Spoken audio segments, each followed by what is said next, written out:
Hey, what's up everybody? Tito here, and so in this video we're going to be talking about Cobra Kai. So for a lot of you youngins out there, if you really want to understand the full essence of this YouTube series called Cobra Kai, then I suggest that you guys watch the very first Karate Kid, and not the one with Jackie Chan, but the original, starring Pat Morita and Ralph, where his last name is. God, I can't even, it's like I know his last name is, but then I always forget what it is. But anyways, so Cobra Kai picks up a rivalry between Johnny Lawrence and Daniel LaRusso. In the original Karate Kid, Johnny Lawrence was a top student of the Cobra Kai dojo, and he bullied Daniel LaRusso in high school. And that's how the plot of the Karate Kid pretty much kicks in, is that Daniel LaRusso then gets trained by Mr. Miyagi, who agrees to teach the boy karate so he can defend himself. Also, he enters Daniel LaRusso in a karate tournament to get the bullies to leave him alone while he trains. So, like any golden storybook story, Daniel LaRusso ends up winning the All Valley Championship, becoming the champion. And so, fast forward, and by the way, before I go any forward, this has spoilers, okay? So if you don't want to be spoiled, if you haven't seen all 10 episodes, then I advise you just come back and check this out later, because there's going to be some spoilers in here, because I'm going to get in with the good, the bad, and all the geekiness.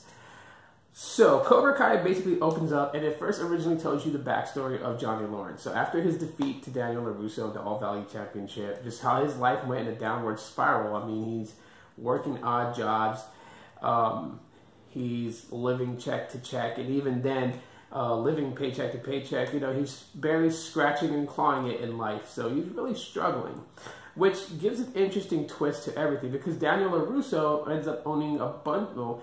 He owns a couple of dealerships, and he's doing quite well for himself. He's living in the rich side of town, he's got a beautiful family, and he's just living well. Now, the reason why I said that this is irony at its best is because, backstory, Daniel LaRusso comes from a poor family. So he lived in the poor neighborhood, and Johnny Lawrence, his family was pretty wealthy. Other than the fact that we discover in Cobra Kai that his family was wealthy because his mother married his stepfather, who happened to be a wealthy man. So technically, Johnny Lawrence was not born into wealth. His mother married into it, therefore he inherited some of that wealth. But after his mom's passing, his stepdad is there just to be a bigger bully by, you know, try to create this atmosphere for Johnny of how Johnny needs his money, and so that's why he's around, you know, just to kind of torment Johnny a little bit more. But we see Johnny's life, you know, he drinks a lot, he's kind of an alcoholic, and he's pretty much struggling, and there is a lot of, I want to say, adolescent type behavior between Johnny and Daniel. Originally, it flares more when Johnny decides to open up Cobra Kai. But while it kind of, you know, brings back and rekindles a rivalry between the two, it also has a launch a story for Miguel Diaz, who's he's this kid, you know, he's just kind of nerdy, doesn't, you know, never been in a fight, and he's trying to get his neighbor Johnny Lawrence to teach him how to fight after watching Johnny basically beat the crap out of a couple of douches who were bullies, and so it piques Miguel's interest into wanting to learn martial arts to defend himself. Now, in this movie, I want to say that there is a lot of miscommunication, and sometimes you want to sit there and say, why can't these guys just sit down and have a decent talk to understand one another? Because Daniel LaRusso's fear is that Cobra Kai comes back, and when he thinks of Cobra Kai, he thinks of the Cobra Kai that used to bully him when he was young. So Johnny being the leader of the group, you know, and then the other guys who were just brutal. brutal towards people and victimize people pretty bad. So when Daniel thinks Cobra Kai, he thinks of the old Cobra Kai. And Johnny Lawrence is trying to revive Cobra Kai, but he's trying to revive it and do the right thing. Teach his students the right way. But again, this is one of those classic things where it's like you don't see your own mistakes until you see, you don't know your own mistakes until you see it right before your eyes when it's actually being practiced. And initially that's what happened. So throughout the episode, it's the build-up for the All Valley Championship under 18. And so various different students in the school who are either outcasts or nerds or, targets of being bullied end up signing up and joining Cobra Kai and learning self-defense and learning how to fight. But it's not really self-defense because Johnny's method still implies the original rules of Cobra Kai, which is strike first, strike hard, no mercy. So Johnny, not realizing, because basically he is, training these kids. I'm really tired, so forgive me. But he's training these kids, and while training these kids, basically, he's still using the old philosophy of Cobra Kai, which, technically, anyone can see is not going to work the way you think. So while you take all these outcasts and nerdy kids and weak kids and you kind of build them up, you start seeing certain characters, certain people that are in the dojo, their attitudes begin to change from being the victims to then becoming the bullies. Even the good Samaritan kid, Miguel Diaz, who ends up for a brief moment dating Daniel LaRusso's daughter, Sam, eventually becomes the bully himself when he then gets annoyed and jealous of the fact that he's seeing his girlfriend hang out with this other guy that happens to be a kid that Daniel LaRusso begins to train. Now, the interesting fact is that this kid that Daniel LaRusso is training is the son of Johnny Lawrence. So now you guys can kind of see how this is spiraling out of control. Of course, Daniel LaRusso had no idea that this kid named Robbie is Johnny Lawrence's kid, only because Johnny Lawrence hasn't really been in his son's life, and so the son chooses to avoid his dad and do things to get back at his dad for his dad not being around. So you can kind of see how this is going to blow up. Miguel Diaz wanting to fight Robbie, who is Johnny Lawrence's son, and yeah, when you start using what's supposed to be self-defense as now an aggressive action, you no longer look like the person who is trying to protect yourself. Now you look like a bully and a douche, which ends up being Miguel's whole concept. And without even thinking about it, he is trying to take his frustrations out because he sees Robbie being around the LaRusso's home. So it makes him jealous. Also the fact that, the girl Sam, which is Daniel's daughter, kind of hides that she has a relationship with Miguel only because Miguel is a student of Cobra Kai. So there's a lot of key things here in play. You don't really see a good guy. You don't really see a bad guy.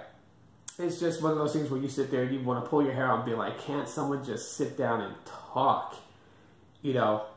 Like I feel like if Johnny was to just open up and ask Daniel that straight up question, which is, why do you hate me and why do you hate the fact that I'm opening Cobra Kai? Have that discussion. It would have nipped it. But then again, the series is really good.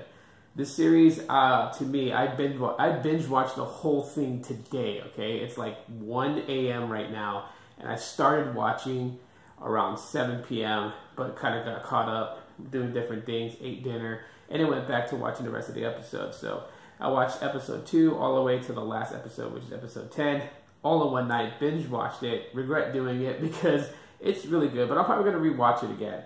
And I gotta say, they did a really awesome job rekindling the rivalry between Daniel LaRusso and Johnny Lawrence. Also factoring in the girl from the first movie that I think her name was Allie, but Johnny used to date, and then Daniel ended up dating, and then she ended up leaving Daniel for a college professor or somebody. But they did a lot of good things, even bringing in back scenes of Mr. Miyagi giving advice to Daniel. So, they did a lot to pay homage to the original Karate Kid, which is obviously this is based off of, but then also, too, to give this series its own identity, even though it's based on characters from the Karate Kid. They also did build up a good, strong story between Miguel Diaz and Robbie Keane. And so we can expect to see more rivalry in the future, because honestly, I think that this is not over. Now, big spoiler is that technically at the end of season 10, Robbie, which is Johnny Lawrence's son, loses to Miguel Diaz. So Cobra Kai ends up winning the championship. And as Johnny goes back to the dojo to rethink and reevaluate, because his students are starting to act the way that the first batch of Cobra Kai students from the Karate Kid are acting. They're being overly aggressive. They're being, there's no compassion for their rival, and they're using cheap, underhanded tricks. Which, when Johnny started to notice, especially the fact that the dirty, underhanded tricks was being done against his own blood, his own son, he started to notice that even though he had the right intentions of teaching his students to do right, still some of that old, bad mentality was taught to them. And he kind of realizes that at the end. But then, out of nowhere, Sensei Kreese makes his return, who was the original sensei of Cobra Kai in the Karate Kid. The one who had bad intentions and the one who taught his students bad, makes a comeback return and talks about how, Johnny put Cobra Kai on the map. So we can really expect to see a season 2, obviously, because why would they introduce such an intricate and such an impactful character at the end of a series like that? So makes sense that they would go ahead and make a season 2. So I'm really excited to see what Cobra Kai season 2 is going to be all about. Obviously, this is a YouTube original, so you got to have YouTube Red if you guys want to see the episodes, and I definitely recommend seeing them. So if you guys are interested, look it up. Definitely worth it. I think there was not a dull or bland moment in the entire series. Every episode was just really badass from beginning to end. And it tells the story pretty good. And also, there's not a good guy, there's not a bad guy. All right? They just each have a backstory that affects their way of thinking now. Even Daniel LaRusso, who was the hero of the Karate Kid movies, can also be the bad guy in this movie, just because of the things that he does. So, definitely worth checking out. And, yeah, so if you guys enjoyed my review over Cobra Kai, let me know. If you guys have questions about it, things you didn't understand, or if you don't decide to watch the original Karate Kid to pretty much understand this YouTube original, feel free to ask in the comment section. But other than that, yeah, so I'm pretty stoked. I'm going to look up to see when or if they're going to make a second season and when that looks to drop, so in that way we can continue on to see what's going to happen in the future seasons of Cobra Kai. But until then, guys, thanks for watching so much. You guys have a great night. I'm going to bed, and you guys should too. Aloha.